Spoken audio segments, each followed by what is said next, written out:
மாவி மர்மரா கப்பலில் பயணித்த 12 மலேசிய தன்னாளர்கள் பாதுகாப்புடன் தாயகம் திரும்பினர். தடுத்து வைக்கப்பட்ட ரேஷல் கோரி கப்பலின் மலேசிய பயணிகள் இன்று மாலை விடுவிக்கப்பட்டனர்.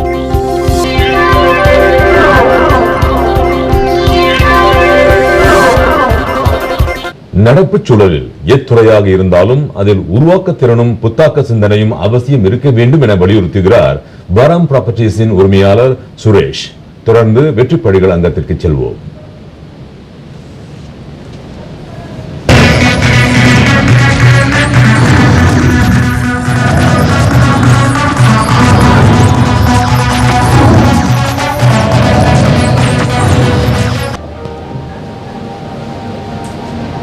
வீடு, உணவகம், அலுவலகம் போன்றவற்றை மாற்றியமைப்பதில் பராம் ப்ராப்பர்ட்டிஸ் நிறுவனம் சந்தையில் தனக்கென ஓரிடத்தை பிடித்துள்ளது எனலாம். முறையான திட்டமிடல் இருந்தால் இளைஞர்கள் தம்மை போல் வர்த்தகத்தில் சிறந்து விளங்க முடியும் என கூறுகிறார் சுரேஷ். அந்த பிளானிங் இருக்கணும். முதல் ஓகே எவ்வளோ காசு தேவைப்படுது அந்த வர்த்தகத்துக்கு. இப்போ நம்ம செய்யணும்னா நம்மளுக்கு இந்த மெஷின்ஸ் வேணும், இந்த மாதிரி ஆளுங்க வேணும், இந்த மாதிரி எக்ஸ்பீரியன்ஸ் வேணும். இப்போ நம்ம பில்ட் பண்ணணும் ஒன்று ஒன்றா. அப்புறம் நெட்வொர்க்கிங், ஃப்ரெண்ட்ஸ், ஆளுங்க தெரியணும். இப்போ நம்ம ஒரு எந்த பிஸ்னஸ் திறந்துடலாம், ஆனால் யார் உங்களுக்கு நம்ம பிஸ்னஸ் கொடுக்க போகிறா? நம்ம என்ன வேணாலும் திறந்துடலாம், ஆனால் நம்மளோட பிஸ்னஸ் ஒருத்தவங்க வாங்கணும் பாருங்களேன். நம்ம செய்கிறதுக்கு வேலை இருக்கணுமே. இப்போ நம்மலாம் ஒரு வருஷத்துக்கு இந்த ஒரு மாதத்துக்கு ஒரு ப்ராஜெக்ட் கிடைக்கும் ஈஸிலி. இப்போ இந்த மாதம் ஏவரேஜ்னு பார்த்துக்கிட்டிங்கன்னா ஒரு மாதத்துக்கு ஒரு ப்ராஜெக்ட் கிடைக்கும். அப்படின்னா அந்த அளவுக்கு நம்ம ஆளுங்க தெரிஞ்சிருக்கணும். அப்புறம் செய்கிற வேலையை நல்லா செய்யணும். விளம்பரமின்றி வியாபாரம் இல்லை என்பது போல் தமது தொழில் விரிவாக்கத்துக்கு விளம்பரம் பெரும் துணை புரிவதாக சொன்னார்.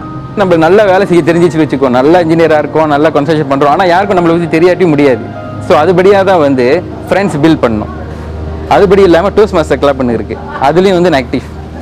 ஸோ இந்த மாதிரி ஃப்ரெண்ட்ஸ் அதுபடியே பில்ட் பண்ணனால அவங்களா இப்போ நம்ம வீடு கட்டுறோம், அதுபடியே நம்மளோட பிஸ்னஸை மார்க்கெட் பண்ண முடிஞ்சு பாருங்க. தொழில் குறித்த நவீன நுணுக்கங்களை அவ்வப்போது கற்றுக்கொள்வதோடு வாடிக்கையாளர்களுக்கு தாம் மனநிறைவளிக்கும் வகையில் சேவை வழங்கி வருவதாக அவர் குறிப்பிட்டார். சவால்களை கண்டு அஞ்சாமல் அவற்றை துணிச்சலுடன் எதிர்கொள்ள நம்மை நாம் தயார்படுத்திக் கொள்வது முக்கியம் என்றும் சுரேஷ் கருத்துரைத்தார். ஒர்க்கர்ஸ் நல்லா வேலை செய்கிறவங்களும் இருக்காங்க, நல்லா வேலை செய்யாதவங்க இருக்காங்க. டைம் படி வேலை செய்யணும். முக்கியமான சவால் டைம் படி முடிச்சு கொடுக்கணும். இப்போ நம்ம ஒரு 5 மாதம்னு சொல்லிட்டோம்னாக்கா 5 மாதத்துல முடிச்சு கொடுக்கணும்.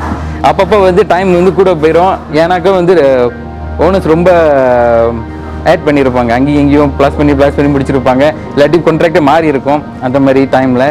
ஸோ அதுதான் சவால், இந்த டைம் படி முடிச்சு கொடுக்கணும். அப்பப்போ சொல்லுவாங்க, நாங்கள் சாமி கும்பிட்டே ஆகணும், இன்னும் அடுத்த மாதத்தில் நீங்கள் முடிச்சு கொடுத்தே ஆகணும். ஸோ அந்த டைமில் நம்ம ராஷ் பண்ணி இது பண்ணி செஞ்சு கொடுக்க பார்ப்போம். வெளிநாடுகளில் கட்டட பொறியியல் சேவையை வழங்குவது இவரது எதிர்கால திட்டமாகும்.